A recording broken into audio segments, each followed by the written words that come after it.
amigos, alô Brazucas, Elias Costa na área no seu canal Brazuca Esporte Clube, você sabe, né? Nosso canal que trata de futebol, grandes histórias e também dos grandes momentos, grandes histórias do carnaval, sempre com um grande convidado. Por isso já peço de imediato para você, não está inscrito? Se inscreva no nosso canal Brazuca Esporte Clube, isso mesmo, dá aquele like nas grandes histórias, nas grandes entrevistas. E claro, espalha para geral que tem o canal que fala de carnaval e também de futebol. Programa Preleção na área, isso mesmo, programa Preleção na área desta semana, recebendo um grande convidado, isso mesmo, foi árbitro de futebol, comentarista, e hoje, claro, segue na luta por uma questão social, porque, com certeza, um assunto que cada vez mais está latente na sociedade, que é a questão do racismo, do preconceito racial. E vamos conversar também sobre isso. Olha, o programa Preleção de hoje é futebol, carnaval e questões social, isso mesmo, porque estamos recebendo, vamos bater um papo com Márcio Chagas. Tudo bem, Márcio? Muito obrigado por atender o nosso canal Brazuca Esporte Clube, nosso programa Preleção, para bater esse papo com a gente aí, de futebol, de carnaval, de samba, enfim, que eu sei, a última vez que nos encontramos foi na Avenida, foi no Carnaval em Porto Alegre. Tudo bem, Márcio? Tudo bem, Elias. Obrigado pelo convite. E penso eu que carnaval, futebol, questões sociais, política, está tudo inserido no mesmo pacote, não tem distinção alguma.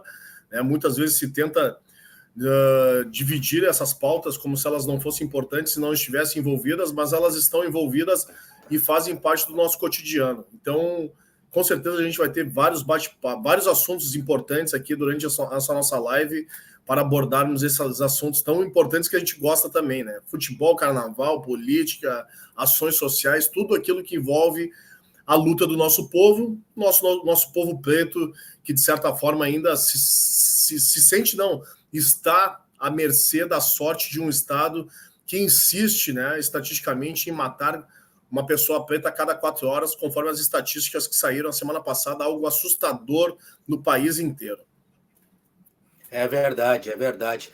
Márcio, como é que você, perante tantas dificuldades, que principalmente o povo negro sofre pela falta de oportunidade, como é que você conseguiu vencer no futebol, virar árbitro de futebol? Até antes um pouco da nossa entrevista, eu estava tentando memorizar alguns árbitros negros, além de você. Lembro do Fabiano Gonçalves, do José Aparecido, lá nos anos 80, 90, claro, o Paulo César de Oliveira, hoje tem um irmão do Paulo César de Oliveira, mas é um número muito reduzido, né?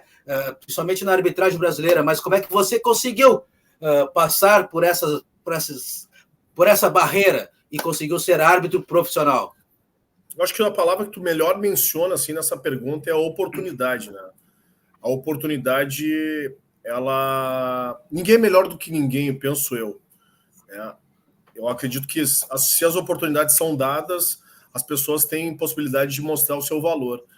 E dentro da arbitragem, quando eu fiz o curso de educação física, eu estava na metade do curso de educação física, eu vamos começar do começo, bem redundante. Bom, eu comecei a minha prática esportiva muito cedo, eu tinha 7 para 8 anos, comecei fazendo judô no CET, Centro Estadual de Treinamento Esportivo, ali na Érico Veríssimo, e não foi um esporte que eu escolhi, foi um esporte que meu falecido pai, acabou escolhendo para mim e para o meu irmão mais velho, quando ele tomou a decisão junto com a minha mãe de colocar eu e meu irmão num colégio particular, na rua Marcílio Dias. O nome do colégio era Nossa Senhora de Lourdes.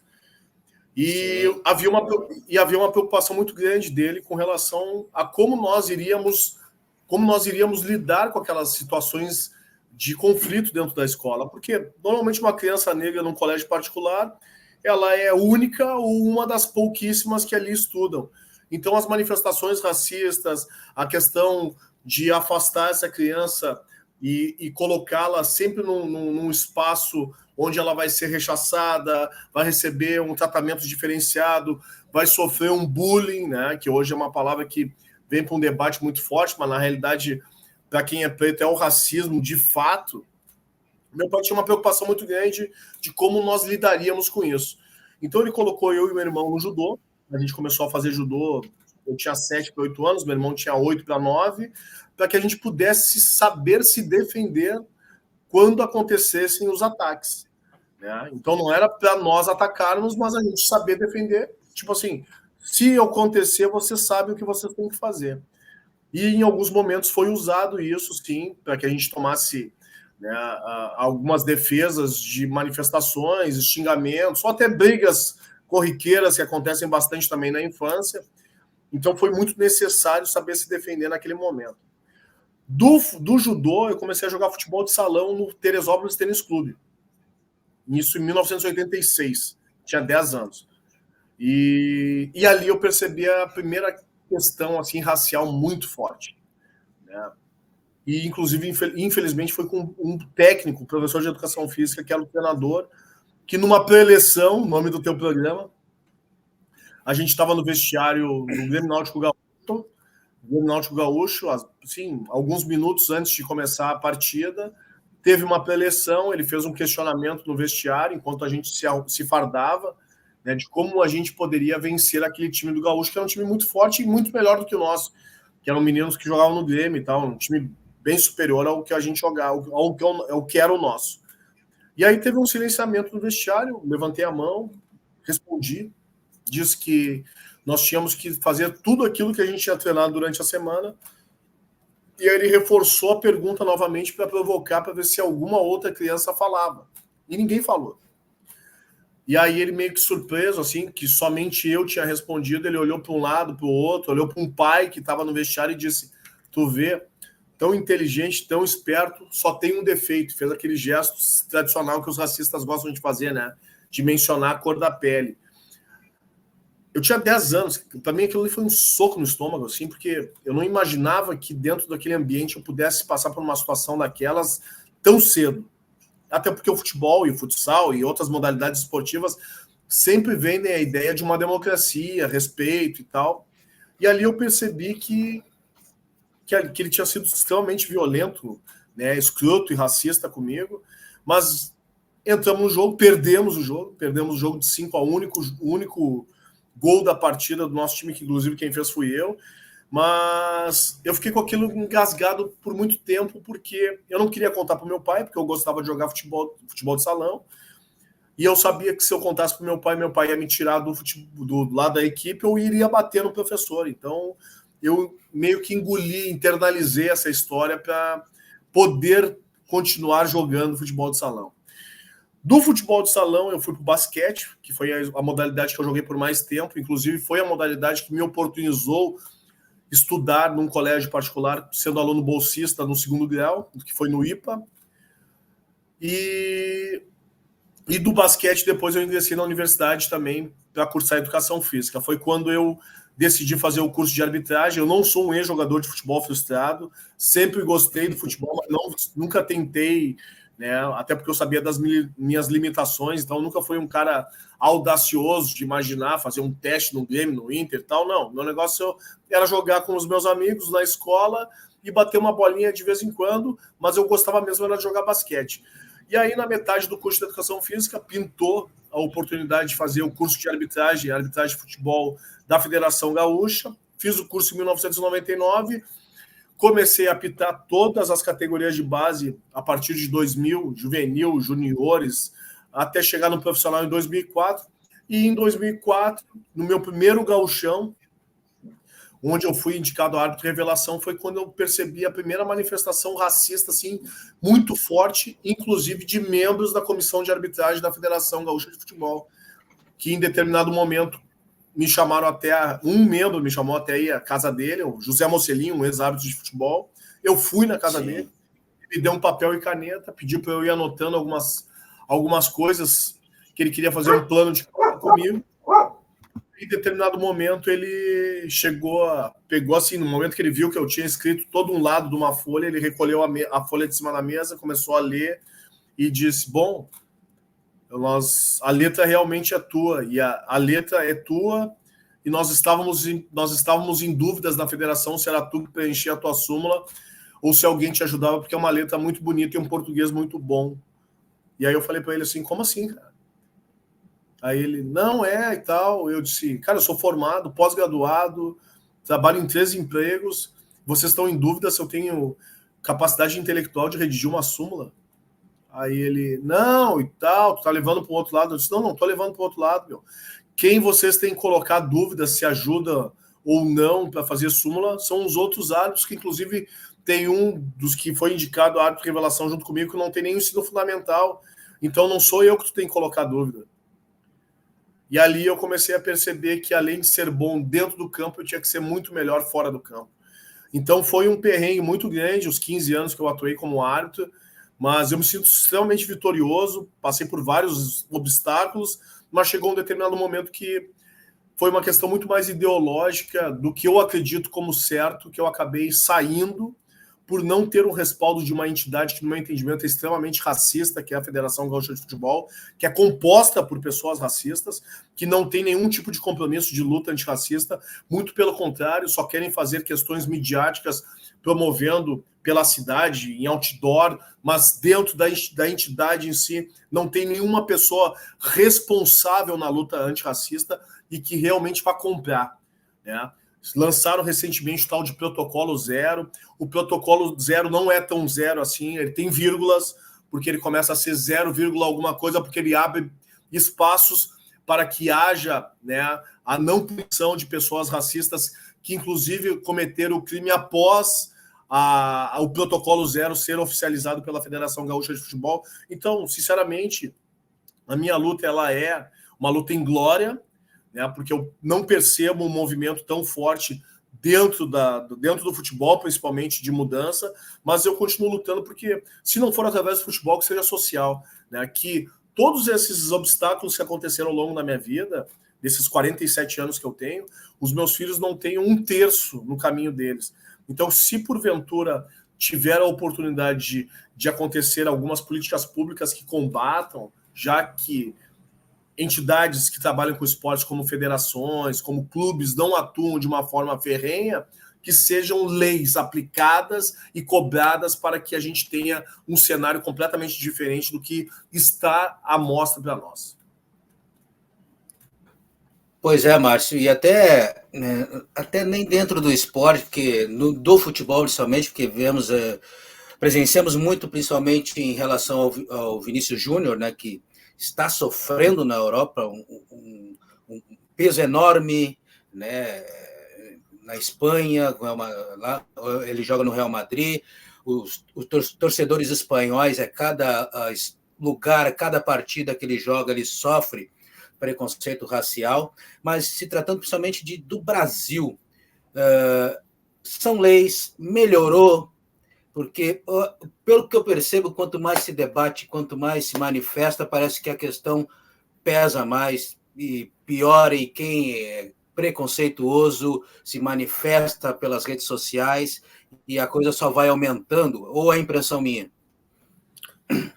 Tem essa discussão, sim, né, de que quanto mais a gente aponta, mais eles saem do armário. Mas eu prefiro, eu vou ser bem sincero contigo, Elias, eu prefiro o racista explícito. Porque esse eu sei que é canalha e não está escondido. E ele mostra quem realmente ele é. Né? Agora, aquele que se esconde, para mim é o pior, porque ele diz que está do teu lado, tu sai das costas, ele está fazendo chacota de ti, dizendo que tu é um mimizento, vitimista. Então eu prefiro o cara que realmente, cara, é que ninguém tem coragem. O racista, na realidade, ele é um covarde, né? E ele não tem coragem de assumir que ele é racista. Então ele sempre se esconde atrás de algum amigo preto, né? Ele se esconde atrás de uma empregada negra que criou ele em determinado momento da vida dele. Ele se esconde atrás de algum preto para dizer que ele não é racista porque ele conviveu de alguma maneira com alguma pessoa preta, né? Então, quando a gente aborda esse assunto, a gente corre o risco exatamente esse, como tu falou, né? Pô, a gente está falando e a coisa está surgindo mais ainda, ou a gente está falando e os caras estão começando a demonstrar quem realmente eles são e estavam escondidos até então. Eu fico nessa dúvida frequentemente. Eu acho que os caras estão tendo coragem de mostrar quem realmente eles são. Então, a gente tem que continuar denunciando, sim. Com relação às melhoras, eu penso que há um pouco de melhora, porque a gente já sabe quem é quem hoje em dia. Isso, para mim, já é uma melhora. Mas na relação das leis, infelizmente, ainda engatinhamos em termos de punições. O racismo, ele está no Código, ele está na Constituição Federal desde 1988. Ele é considerado um crime inafiançável e imprescritível. Só que é o único crime que nunca prendeu ninguém até hoje. Porque todos os crimes raciais que acontecem, eles acabam indo para a esfera da injúria racial. Só que esse ano, no início do ano, do mês de janeiro, foi sancionada uma lei que equipara o crime de injúria racial ao crime de racismo. Então, se espera que a partir de agora não tenham mais manobras jurídicas de tentar jogar para a questão da injúria racial, porque ele está equiparado ao racismo e que realmente aconteçam as punições. Só que até agora não aconteceu nada. Não aconteceu nada. Né? Continuam as manifestações racistas, continuam os racistas a todo tempo atacando as pessoas negras. A gente observa na televisão, tem filmagens, tem todas as provas, mas infelizmente, aí é uma opinião muito individual, o judiciário é um judiciário branco, então não adianta uma pessoa preta fazer a denúncia na delegacia, representar contra o racista, porque vai chegar na mão de um juiz branco, e o juiz branco vai passar a mão por cima do seu par, do seu igual, e vai alegar daqui a pouco que foi uma injúria, adota uma multa pífia, né? São valores cada vez mais reduzidos, que tem um desgaste muito maior para a pessoa que denuncia, mas, mesmo assim, eu acredito que esse é o caminho. A gente tem que encorajar o nosso povo de não aceitar mais pacificamente esse tipo de manifestação, porque daqui a pouco, se a gente desacreditar por completo da justiça, vai começar a ter uma guerra civil e as manifestações vão ser olho no olho. Então falou, pum, é porrada, vai ser briga, até que aconteçam várias tragédias no nosso país. E tô te dizendo, assim, a sorte da branquitude é que a gente busca somente a igualdade e não quer luta, não quer guerra. Porque se fosse uma busca por luta e guerra, nós já estaríamos em guerra há muito tempo no nosso país. É verdade, é verdade. E Márcia, até em relação à arbitragem, você teve um caso de racismo, agora me falhou o ano, lá no 2014. Em Bento Gonçalves. 2014 foi mais conhecido, assim. Mas eu já tinha passado em outros anos anteriores. E você, com certeza, apitou em outros lugares, não só no Rio Grande do Sul, e por todo o país. Em relação à comissão de arbitragem, como citamos aqui, José Aparecido, Paulo César, que são árbitros negros, você, além do seu caso, você teve conhecimento de outro caso? E por que não ganhou tanta repercussão como você? Lógico, você denunciou o caso, mas você tem conhecimento de outros casos com outros árbitros negros que tem acontecido e, de repente, não houve manifestação devido até receio por causa do sistema? Você tem conhecimento disso? Ou o seu caso é um caso isolado? Estou falando no meio da arbitragem. Bom, na realidade, na arbitragem, né, óbvio que eu não fui o único hostilizado. Essa semana até saiu, no Dia da Consciência Negra, uma matéria de um ex-árbitro branco, Wallace Nascimento, lá do Espírito Santo, e ele colocou a foto de 3 árbitros. A minha, a do Devarli, do Nascimento, que era um árbitro do Espírito Santo, e a do Luiz Flávio de Oliveira. Luiz Flávio de Oliveira, recentemente, num Grenal que acabou apitando aqui, naquele brasileiro que começou em 2020 para 2001, que teve um Grenal em janeiro, que o Inter acabou vencendo, ele saiu de Porto Alegre hostilizado nas redes sociais, com xingamentos racistas mais pesados dos torcedores do Grêmio. E ali a Delegacia de Intolerância Racial recém tinha sido instaurada, né? Já estava em funcionamento. E aí a delegada me procurou, junto com um policial, que queria o contato dele para que ele fizesse a denúncia e automaticamente fizesse a representação para que essas pessoas que estavam identificadas ali através de perfis, mesmo que fossem fakes, daria para investigar e buscá-las, né, pelo IP dos computadores e tal. Mas o Luiz Flávio, ele achou aí eu tenho que respeitar, que ele não queria se envolver naquela história de denunciar os caras, porque sabia que não ia dar em nada, ele iria se expor, daqui a pouco iria se prejudicar nas escalas, e ele até falou alguma coisa assim que eu não curti na época, mas eu acabei respeitando, dizendo, cara, deixa pra lá, Márcio, porque até o meio da semana, quando tiver a próxima rodada, já sumiu esse assunto, e eu não quero me envolver, porque eu sei que o único prejudicado será eu, assim como aconteceu contigo em 2014, que o único prejudicado foi tu, e eu quero dar continuidade na arbitragem por mais algum tempo, sem me envolver em polêmica, porque a polêmica para nós sempre estoura do lado mais fraco.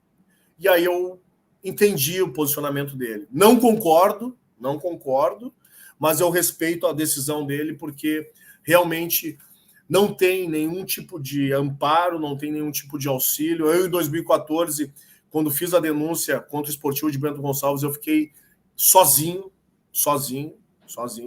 Eu não tive nenhum tipo de auxílio jurídico da Federação Gaúcha de Futebol, não tive nenhum auxílio psicológico da federação, não tive nenhum auxílio financeiro da Federação Gaúcha de Futebol, muito pelo contrário. Ainda me rechaçaram por denunciar o caso.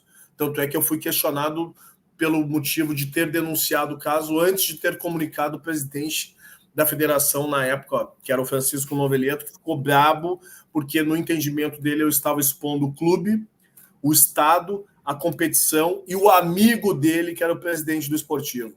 E aí, quando eu questionei para ele, e eu, como é que fico nessa história, ele disse, bom, vocês estão acostumados com isso, se o plano é o teu carro, eu pago o teu carro. Agora tu está fazendo uma tempestade num copo d'água. Ali eu percebi que realmente o futebol não era mais para mim.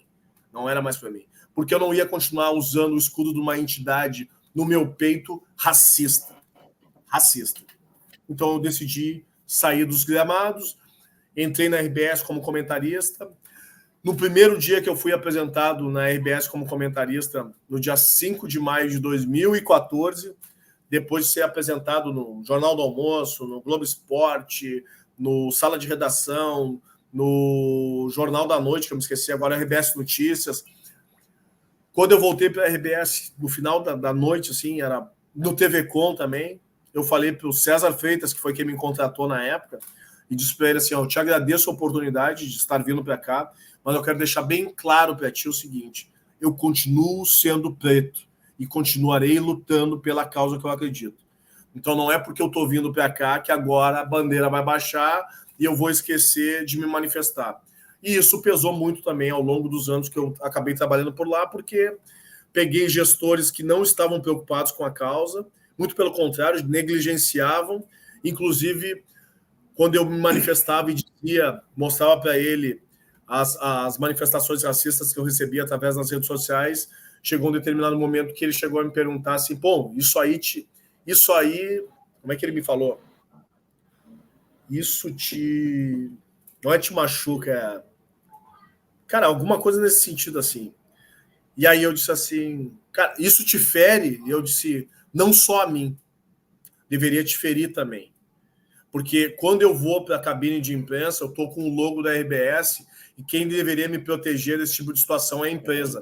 E pelo visto, não está nem um pouco preocupado em me preservar de ser atacado. Tanto é que nas transmissões, quando a gente vai a Caxias do Sul, os torcedores lá do Juventude tentam invadir a cabine em todo jogo para bater em mim. E a única coisa que tu me fala é o seguinte, se tu quiser sair da transmissão, eu te apoio. O apoio que eu quero de ti é tu me dar as imagens e mostrar para o estado inteiro tudo que está acontecendo aqui.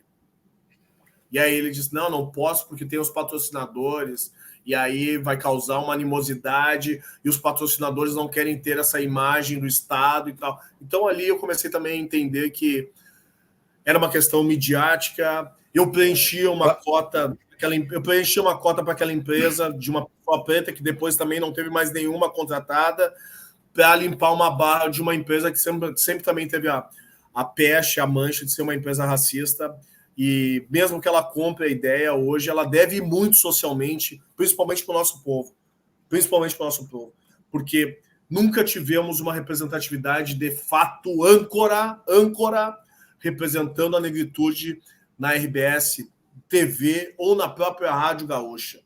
Isso é muito, muito danoso, inclusive para as novas gerações que daqui a pouco almejam trabalhar nos veículos de comunicação ou fazer um curso de comunicação, como jornalismo, relações públicas, qualquer curso assim que vise sonhar em aparecer e estar numa empresa grande, porque não se enxerga, a gente não se enxerga na televisão. É verdade, não só na TV, mas como na sociedade como um todo. Mas, falando um pouco de futebol, principalmente da arbitragem brasileira, você deve acompanhar aí, está acompanhando a temporada 2023, e o nível da arbitragem? É boa, é ruim, é mediana? Atual? É problemática? Exato. Cara, eu vou ser bem sincero, sabe? Eu penso que houve algumas evoluções dentro da arbitragem. A questão física dos árbitros ela é excelente e ela está assim, em pé de igualdade com a dos atletas, mas em compensação, o nível da arbitragem ela decaiu demais em virtude de um processo de elitização que aconteceu no futebol mundial. Tá? Então não se tem mais árbitros vindo de várzea, não tem mais árbitros vindo de competições amadoras que possam contribuir de alguma forma. E antigamente tinha bastante árbitro que vinha da várzea, os caras já tinham o dom do apito, mas precisavam ser lapidados, né, dentro de uma federação para poder chegar num quadro nacional da CBF, poder também daqui a pouco chegar até num quadro internacional. Hoje, pela questão da elitização e do número de pré-requisitos que se tem, basicamente virou uma arbitragem branca e de classe média alta burguesa. E tudo que a gente sabe no Brasil, que onde a burguesia coloca a mão, não dá certo. Porque os caras partem do princípio da sua bolha, como se aquilo ali fosse algo que fosse ter um impacto positivo na sociedade. Não tem nenhum. Né? A prova viva foi o que aconteceu agora no meio da semana, no jogo entre Brasil e Argentina, quando colocaram torcida mista. Nossa. Brasil e Argentina com torcida mista é de uma insanidade total. Somente quem passa no ar-condicionado o dia inteiro, né, que nunca pisou num gramado, nunca vivenciou a hostilidade que se tem em relação a esse tipo de clássico, é que vai promover um evento dessa insanidade, de colocar brasileiro e argentino num clássico mundial juntos. Não temos condições, ainda mais 3 semanas depois da final da Libertadores, quando o Fluminense e o Boca Juniors também os torcedores quase se mataram na beira da praia. Então, esse processo de elitização, ele acaba também indo para a arbitragem, que faz uma série, inúmeras exigências para alguns árbitros, de que tenha curso superior, de que domine um segundo idioma, de que tenha um emprego, de que tenha dedicação exclusiva e possa estar disponível o tempo inteiro para as escalas de meio de semana e final de semana. Então, cara, sinceramente, não é para nós preto. Né? Por isso que a gente não vê preto trabalhando na arbitragem, porque a maioria está trabalhando, está ralando, não tem tempo durante a semana para estar indo apitar jogo no interior do estado, para receber daqui 10, 15, 20 dias, porque muitos clubes não pagam, quem paga é o sindicato, então tem que entrar o dinheiro da federação, que é repassado para o sindicato, que repassa para os árbitros. Então, como é que o cara vai ter para antecipar uma situação se o cara está correndo, está debaixo do mau tempo o tempo inteiro? E isso prevalece e prioriza uma arbitragem elitista. E aí o resultado a gente tem visto nos campos, infelizmente, um nível técnico muito ruim. Alguns árbitros se salvam, né? Não vou dizer que 100% dos árbitros são ruins, mas assim, a grande maioria da arbitragem hoje, na minha época, com saudosismo, não apitava segunda divisão.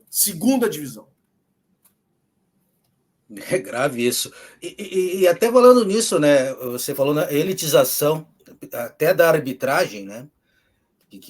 Até porque é envolvido nesse processo do futebol atual. Por que não existe interesse, Márcio, de se profissionalizar a arbitragem, principalmente no Brasil?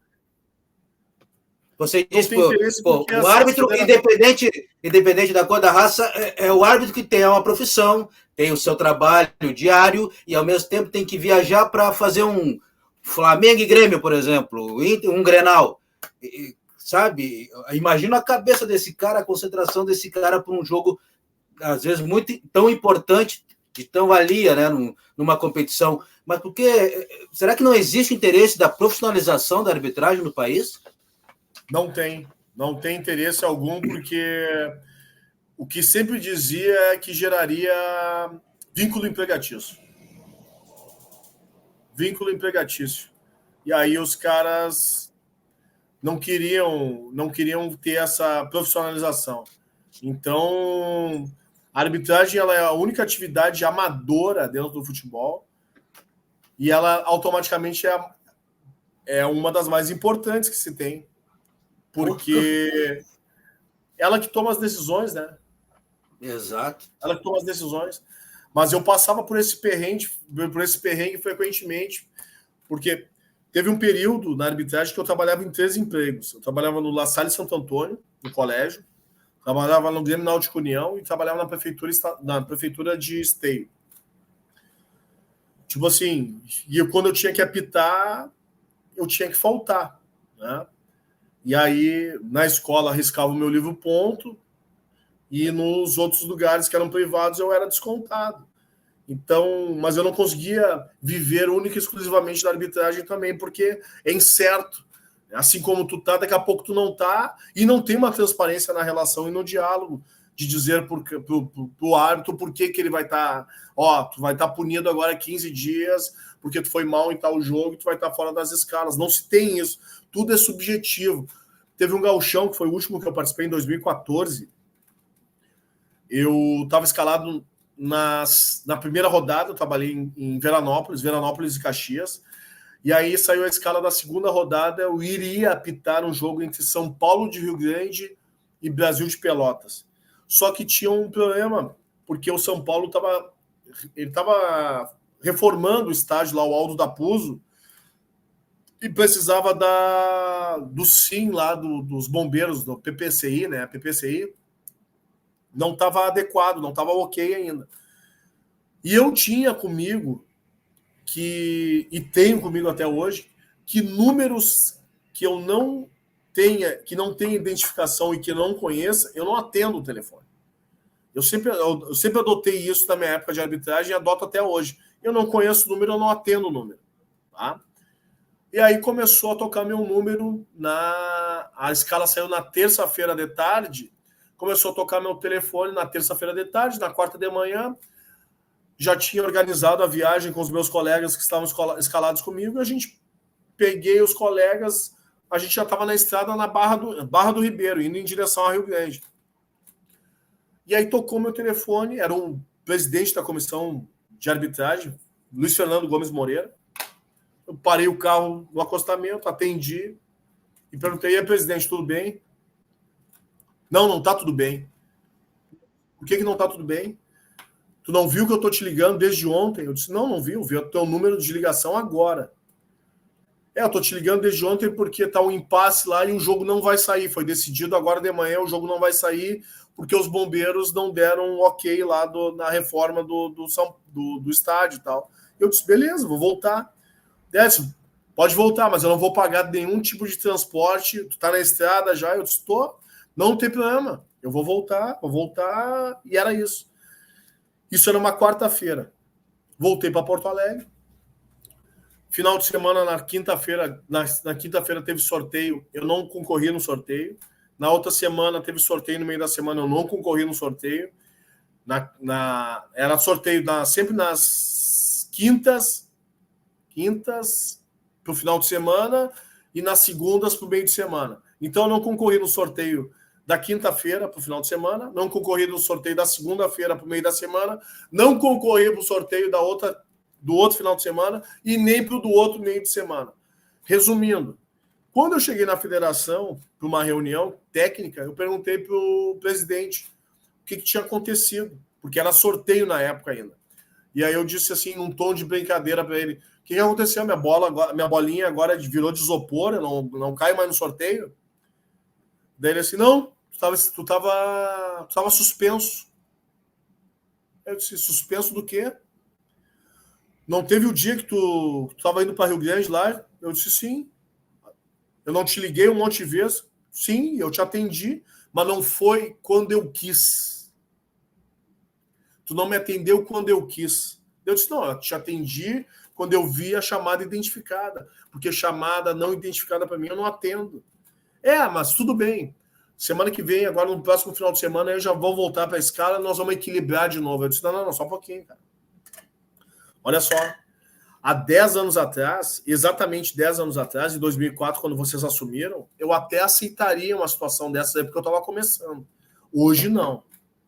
Hoje eu sou pai de família, eu vivo da arbitragem, e tu não pode brincar comigo nesse sentido. Tu pode até me suspender, não tem problema nenhum, mas tu tem que chegar para mim e dizer, tu tá fora das escalas 15 dias porque tu foi mal numa partida, porque eu vi os lances do jogo em que tu foi mal e eu vou te deixar fora por um tempo. Agora, por eu não atender um telefone na hora que tu quis, tu vai me deixar fora. Cara, tu poderia ter me dito isso aí há 15 dias atrás.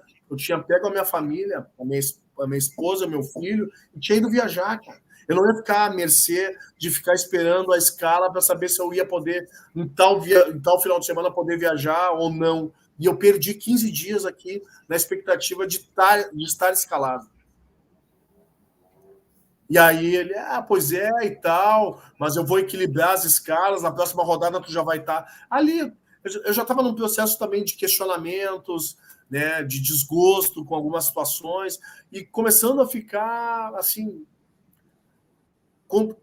começando a contestar a maneira como estava sendo conduzida. Né? Já tinha percebido algumas situações anteriores, não questões raciais, mas questões de tratamento comigo e com alguns outros árbitros. Né? Chegou a um desatino desse presidente da comissão de arbitragem, de um menino que veio fazer um teste físico do interior, numa data errada.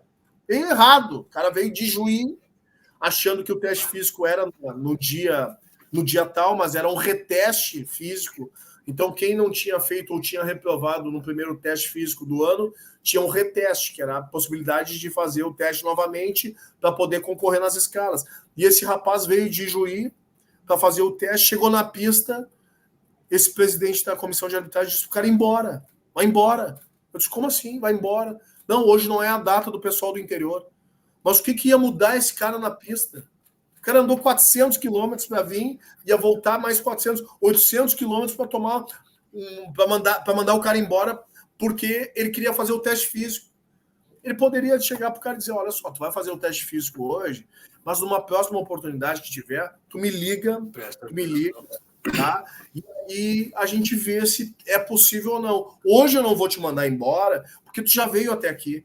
Mas assim, essa falta de flexibilidade, essa falta de humanidade, essa falta de bom senso que já não tinha mais de quem comandava. Isso para mim era um negócio que também ia me dando um desgosto a cada ano que passava, porque era um negócio que só piorava. E aí sabe de uma coisa? Aconteceu essa palhaçada lá em Bento Gonçalves, viraram as costas para mim, aí eu resolvi largar de vez. Hoje, sabe o que eu faço? Hoje, aí eu pensei assim, cara, eu vou começar a atuar de um outro campo, dentro da arbitragem, comentando e cobrando outras questões que eu vejo como que são importantes. Mas, resumindo, assim, a arbitragem ela decaiu demais em virtude dessa elitização que está devastando o futebol brasileiro. Está devastando o futebol brasileiro. É verdade, você tocou num ponto importante. Outro ponto importante, se tratando de arbitragem, ultimamente, é o tal do VAR, né, Márcio? Está ajudando ou mais atrapalha do que ajuda? Eu sou favorável. Eu penso que a tecnologia ela vem para ajudar e ela pode contribuir bastante. Porque a polêmica ela é boa só para quem ganha, né? Quem perde reclama e quem erra é punido. Então, ela poderia ajudar e muito. Mas, no meu entendimento, como não há essa profissionalização e trabalhos constantes de formação dos árbitros, principalmente para trabalhar com uma novidade tecnológica, é a mesma coisa que daqui a pouco eu chegar para ti, Elias, e disser assim, eu vi que tu gosta de carro, né? Então, no final de semana eu vou te dar uma Ferrari e tu vai começar a correr para mim na Fórmula 1. Aí tu vai me dizer, pô, mas eu nunca dirigi uma Ferrari. Bom, te vira. Te vira. Tu não gosta? Eu tô te dando. Né? E a mesma coisa é o equipamento do VAR. Né? Então, a CBF ela ainda faz um trabalho esporádico, né, com alguns grupos de árbitros para fazer com que esse mecanismo comece a ser usado de uma maneira mais transparente de entendimento do público. Mas até mais, desculpa te interromper. Mas a minha grande dúvida é a seguinte: não adianta botar um árbitro bom dentro do campo e um árbitro mediano na cabine para ficar mandando informação equivocada e atrapalhar as grandes decisões da partida. O que, no meu entendimento, falta é essa harmonia. O árbitro do campo, né, o árbitro do VAR, da câmera, ele tem que ser tão bom quanto o árbitro do campo. Porque não pode ter oscilação e muita diferença em termos de qualidade, porque acaba acontecendo isso que a gente vê no Campeonato Brasileiro. Decisões que são tomadas demoradamente, que não ficam tão claras ao olho nu também. Então, aquelas linhas, daqui a pouco tu olhas, essa linha não está tão ajustada como a gente imagina. E também, no meu entendimento, há uma falha de acreditar que somente o conhecimento das regras do futebol sejam restritas aos árbitros. Penso eu que quanto mais o grande público souber das regras, para que realmente possam contestar com conhecimento, seria melhor. Mas não é assim que funciona. É ainda um negócio que engatinha, mas eu sou favorável ao uso do VAR. Penso que o Brasil ainda não ajustou da maneira correta, mas está no caminho. Porque a impressão que passa, Márcio, é que muitas vezes os árbitros de campo são reféns da decisão do árbitro VAR. A impressão que passa. Somente em lances que, olha, impedimento principalmente, podemos dizer assim, que dá um exemplo, que é aquelas questões de mínimo detalhes, sabe? Que, pelo amor de Deus, no olho nu, no jogo natural mesmo, seria gol, seria validado o gol. A impressão que passa é que muitas vezes, tanto o árbitro como até os auxiliares hoje, principalmente os auxiliares, ficam muito reféns da decisão do VAR. Bom, o auxiliar, assim, eu tenho até um receio, porque eu tenho vários amigos que ainda atuam e são bandeirinhas, são os auxiliares, os bandeirinhas. Se continuar dessa maneira, eles estão com o tempo extintos. Vai chegar um determinado momento que, inclusive, os clubes vão dizer, cara, não precisa mais, né? Não precisa mais. É só o árbitro do campo e o VAR e fim de papo. Porque vai ter um custo muito menor, inclusive, para os clubes que pagam as taxas de arbitragem. A tendência é essa. Por quê? Qual é a grande função hoje dos assistentes? Cara, às vezes os caras estão numa posição de impedimento, mas o protocolo manda com que eles esperem até a última decisão, informação também. Do VAR para eles acenarem. E aí, às vezes, o goleiro dá uma paulada no atacante, dá uma briga, dá alguma coisa, aí já tem que expulsar porque teve uma demora na decisão da arbitragem. Então, tipo assim, falta respaldo também para os assistentes. Então, o assistente hoje ele ficou refém somente de indicar lateral para um lado ou para o outro. E deu. É porque às vezes o VAR daqui a pouco vai começar a falar para o árbitro. É para o ataque, para a defesa e tira o bandeira. Não, e outra, né, Márcio, sabendo dessas questões, eu acho que a gente esquece muito da questão da velocidade do jogo, da velocidade do momento, né? Aí você mesmo destacou a questão das linhas de impedimento, pelo amor de Deus. Como é que claro que o VAR está ali para auxiliar, mas, às vezes é um mínimo detalhe que é lógico, devido à velocidade do lance, o bandeira não vai ver. Então fica meio questionável essas questões, principalmente em relação aos bandeirinhas, em relação ao impedimento, a regra, a questão do esperar, concretizar o lance para depois levantar a bandeira. É muito questionável isso, né? Eu também eu penso igual a ti.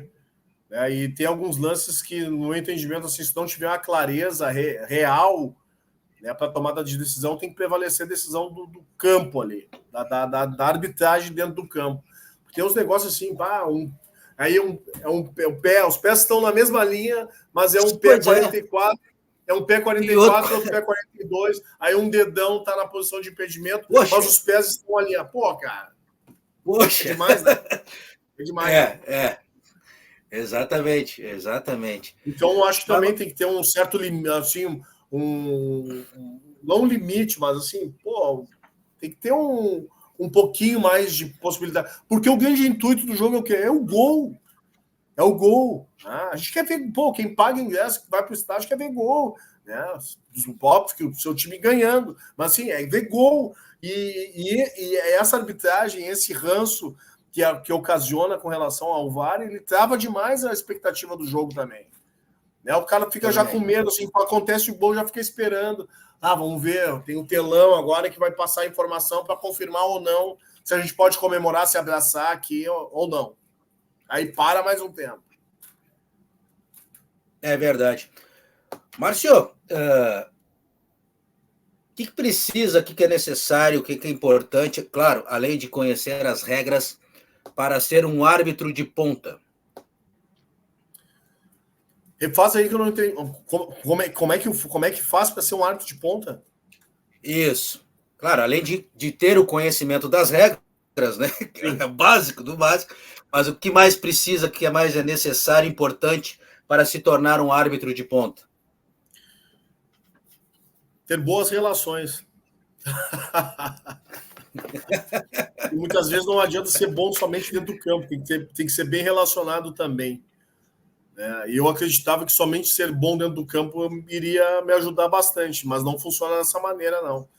Infelizmente, tem que estar bem relacionado, tem que circular, principalmente dentro dos bastidores da arbitragem das federações, se dar bem com as chefias, porque isso aí facilita bastante. E óbvio que tem que preencher todos os pré-requisitos também, né? Hoje tem uma exigência muito grande com relação a formar, tem que ter um curso superior, tem que, de preferência, dominar um idioma, que normalmente é o inglês, né? Um básico, pelo menos, e tá com a documentação em dia. Né? SPC, Serasa, certidões negativas civil-criminal, certidões negativas dos cartórios, atestado de bons antecedentes, atestado de sanidade mental, atestado físico, passar nos testes físicos, passar na prova teórica, tem várias exigências para poder ser um árbitro de futebol. E também saber assimilar os xingamentos, que mesmo que não comece a partida, tu vai ser xingado única e exclusivamente por entrar no campo, do público reconhecer que tu vai ser um árbitro da partida. Tu vai ser xingado também. É o mental, né? Uhum. É o mental, é verdade. Mas já para encaminhar o nosso papo, 48 minutos, já quase uma hora.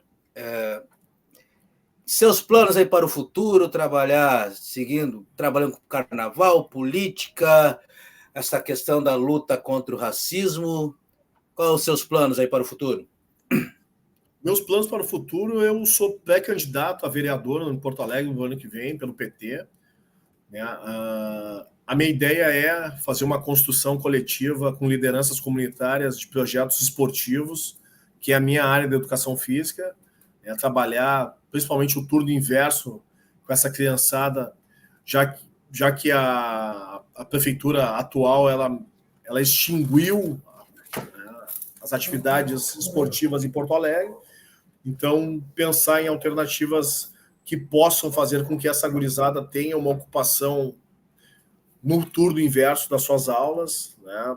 Buscar também parcerias, principalmente em praças públicas, que comece a ter um movimento maior. Eu me lembro da minha infância, haviam várias atividades nas praças públicas, hoje não se encontra mais absolutamente nada. As praças estão basicamente à mercê da classe média alta e burguesia, que tomou conta na cidade inteira, colocando quadras de areia para duas modalidades esportivas, 3 modalidades esportivas, que é o beach tênis, o futevôlei e o vôlei de areia. Né? E a gente sabe que uma raquete de beach tênis custa no mínimo 600, 700 reais. Então, quem vai praticar essa modalidade é a burguesia, não vai ser o pobre periférico. E, em contrapartida, os espaços, né, que a gente tinha, os campinhos de futebol para a gurizada poder bater uma bola durante a semana, até no final de semana, acabaram extintos, porque as empresas e as construtoras estão levantando prédios, estão cada vez mais afastando, né, a comunidade da região central de Porto Alegre. Então, assim, pensar em políticas públicas para que a gente possa fazer com que, mesmo que seja uma pessoa periférica, ela tenha acesso ao mínimo de lazer. Né? Sem falar na questão da educação, né, do sucateamento que há ao longo aí da educação e nas escolas nesses últimos anos. Então, pensar alternativas e políticas públicas que possam contemplar uma melhora na nossa cidade. Eu estou trabalhando atualmente com a deputada estadual Laura Cito, que para mim é uma das referências, né, em termos de conhecimento, e é uma mulher batalhadora aí, que faz um trabalho excelente na Assembleia Legislativa.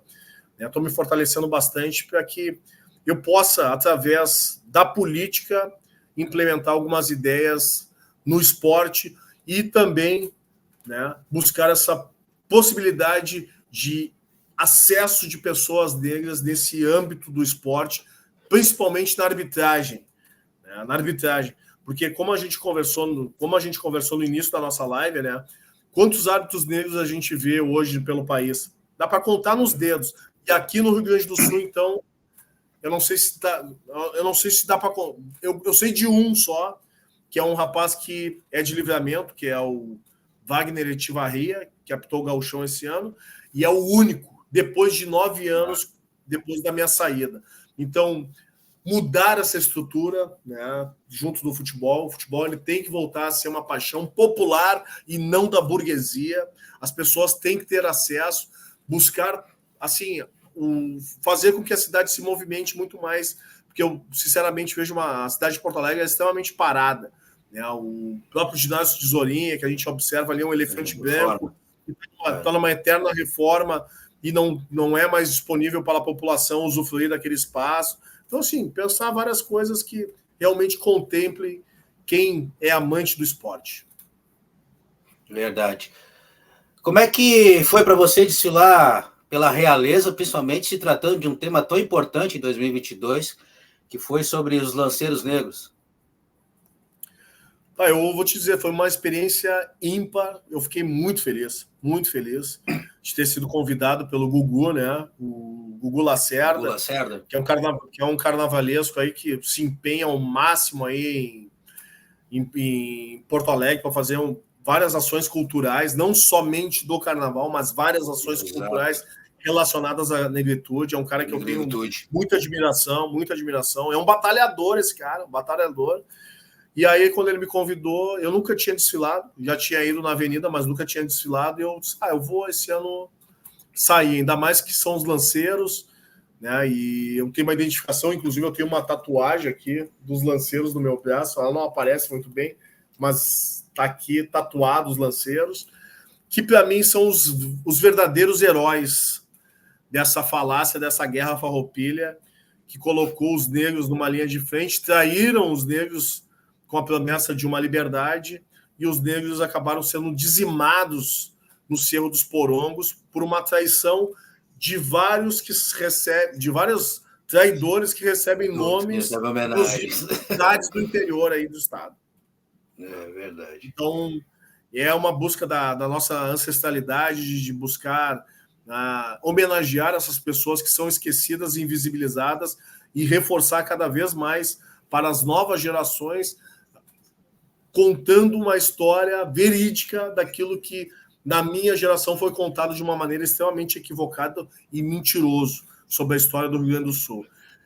Povo que não tem virtude acaba por escravizar. Né? E não povo que tem virtude acaba por ser escravo, como diz aquele trecho racista do hino do Rio Grande do Sul, que, por infelicidade, foi votado pela manutenção e perpetuação dele sem que haja alteração nesse trecho racista. Mas a gente pode cantar e criar também um hino paralelo para que a gente possa cantar e enaltecer e fortalecer os nossos, porque a gente não depende do hino deles, a gente pode fazer um hino nosso e fortalecer as nossas crianças para cantar um hino digno que nos represente também. É verdade, é verdade. Eu acho que o objetivo é isso, é fortalecer e contar a nossa história. Contar a nossa história e buscar o nosso espaço, as nossas oportunidades. Esse tem que ser o objetivo. E respeito, sempre, sempre, respeito. Para encerrar, um jogo inesquecível.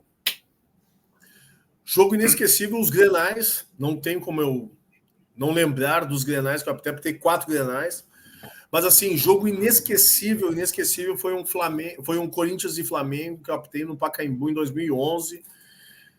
Só com estrelas, Ronaldinho Gaúcho jogando pelo Flamengo, pelo Corinthians jogando Paulinho, Sheik, Lee Edson. Para mim foi um jogo inesquecível, tenho até hoje guardado na lembrança, porque foi um jogo que me exigiu bastante, não só fisicamente, mas também emocionalmente. E para mim é o jogo, assim, o ápice da minha carreira. Óbvio que o Grenal também, mas assim, em termos nacional, foi o ápice da minha carreira. É verdade. Márcio, mais uma vez, muito obrigado por bater esse papo com a gente, né? Por reservar um tempinho aí para bater, como eu sempre digo, deixar registrada a sua trajetória, a sua história no nosso canal. E com certeza o nosso canal aí é espaço aberto para você, quando quiser bater um papo sobre futebol, sobre arbitragem, sobre questões raciais, só chamar aí que com certeza iremos atender, porque também esse é o nosso objetivo. Até porque falamos de carnaval também, que a maior festa popular é uma festa nossa, né? Entendeu? Então, nosso espaço está aberto aí, Márcio. Obrigado, Elias. Obrigado, sim. Muito obrigado pelo convite.